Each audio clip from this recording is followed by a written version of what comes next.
Hello, today I'll be doing a ranking of all the Blink-182 albums. I won't be talking about any EPs or live albums or compilations or anything like that. I'll just be focusing on the main studio albums.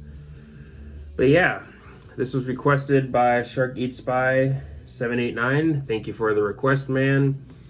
But yeah, this is a band that I have seen live. I saw them back in 2016, when they were with Matt Skiba, and that was also my first ever concert.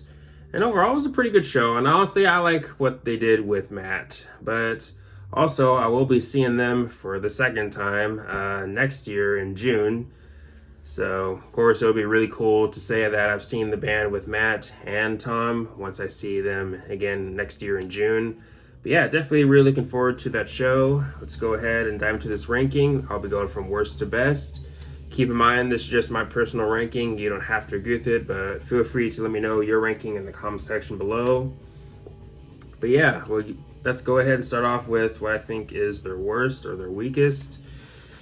And it is Cheshire Cat. Hardcore fans or much older fans will probably give me looks for this one, but for me, this album to me definitely has its share of filler in my opinion.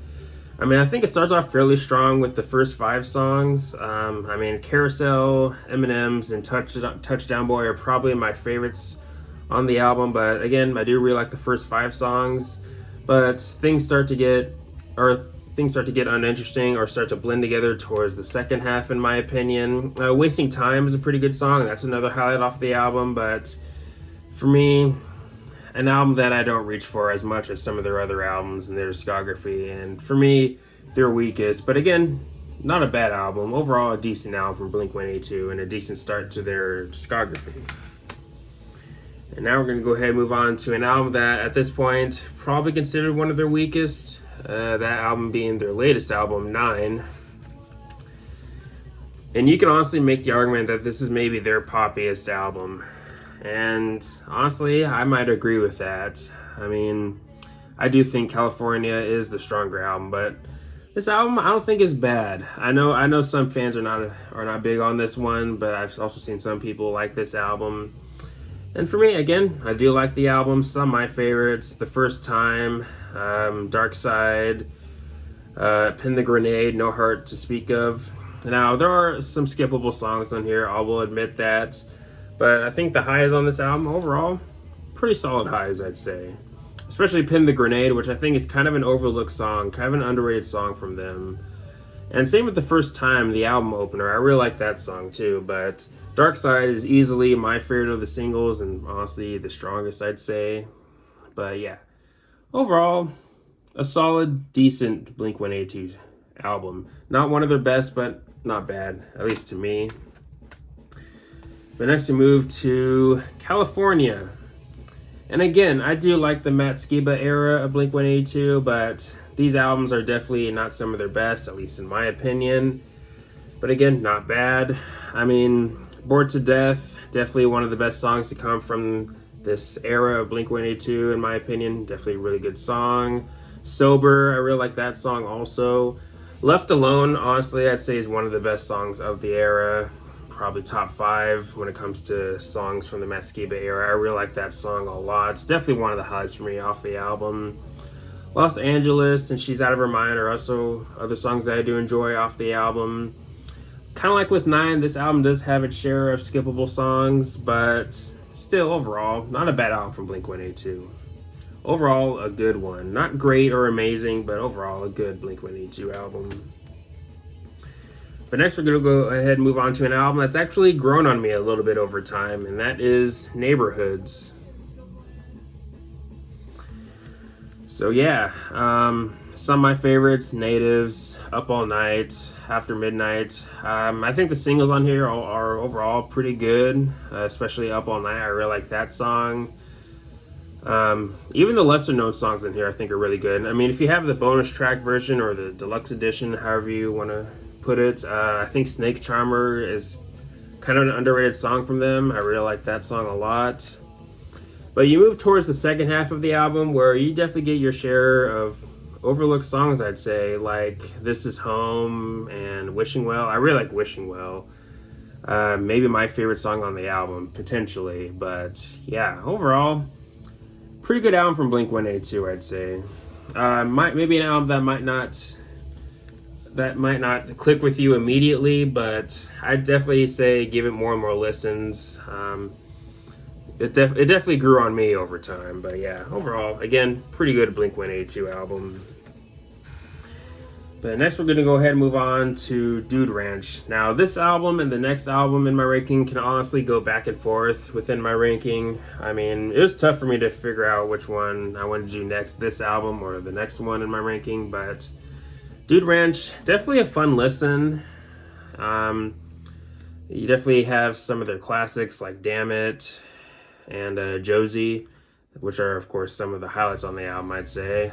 Same with the album opener, Pathetic. I really like Apple Shampoo, one of my favorites off the album. Boring, which is a bit of a shorter track. I really like the main riff of that song.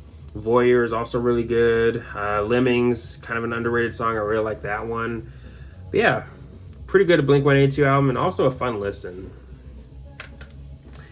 But next, we're going to go ahead and move on to their self-titled album. Definitely one of their best. Probably one of their more mature sounding albums, I'd say. Maybe their most mature sounding, arguably. But I mean, the album starts off with one of my favorite Blink-182 songs, maybe in the top 5 for me. Feeling This, absolutely love that song.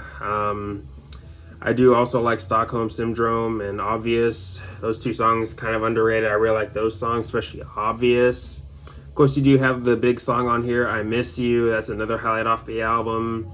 Always is also really good. Astenia, honestly, one of their most underrated songs in my opinion. If you haven't heard that song in a while, definitely give it another listen. A really good song, I'd say. Yeah, definitely, again, one of Blink-182's best. And similar to my number 3 and number 4, honestly, my number 2 and number 1 can honestly go back and forth as my favorites. But yeah, next we have Take Off Your Pants and Jacket. And most people can agree that this is easily one of their best, and I definitely wouldn't have a problem with anyone saying that this is their best. And honestly, there's days where this is my favorite also, but some of my favorites, Online Songs, First Date definitely being one of their best songs in my opinion. I really like that song. Same with Stay Together for the Kids, Rock Show, Every Time I Look for You, Give Me One Good Reason, I think is kind of an underrated song from the band. I mean, easily one of the band's best. So yeah, at the top, of course, one of the fan favorites in their discography and what most people would agree is one of their best. That is Enema of the State. Definitely a pop punk classic. I mean, you really can't go wrong with any of the songs on here. And on top of that, kind of like with Dude Ranch, this album is also a pretty fun listen. But yeah, even the lesser known songs on here I think are really good, like Dumpweed, and especially Dysentery Gary. Dysentery Gary honestly might be a top 10 Blink-182 song for me. I really like that song a lot. And you know, the bigger songs on here are also pretty solid, like All the Small Things, Adam's Song, What's My Age Again. But also Anthem, overall a solid album closer. But yeah, again, can't go wrong with any of the songs on here, and again, definitely a pop punk classic.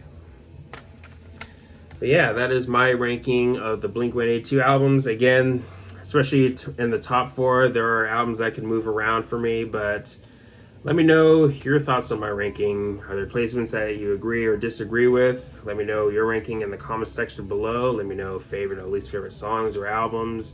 Have you seen the band live? And all the good stuff. But anyways, thanks for watching. Please leave a comment and a like, subscribe. Have a nice day, and take care.